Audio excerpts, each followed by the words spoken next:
Už roky pozorujem, ako projekt eTwinning pomáha slovenským učiteľom robiť svoju prácu zaujímavejšie a lepšie pripravovať žiakov na život.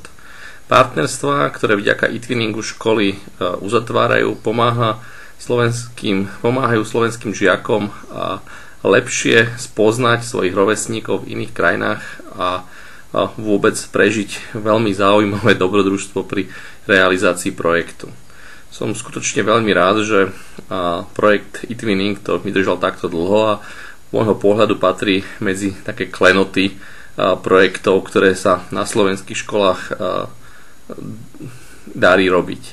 Veľká vďaka za to patrí týmu, ktorý okolo eTwinningu pracuje, a som fakt rád, že aj tohto roku som mohol pôsobiť ako porodca, mohol som si pozrieť tie najzaujímavejšie projekty, ktoré boli nominované v súťaži a pre mňa osobne to bolo veľmi zaujímavé vidieť, ako stúpa kvalita týchto projektov, ako učitelia dokážu znova a znova nájsť zaujímavé a kreatívne nápady, a veľmi sa teším s víťazmi, ale myslím si, že všetci, ktorí sa do eTwinningu pustia a sú ochotní urobiť niečo viac pre svojich žiakov, sú nakoniec víťazi v tejto súťaži.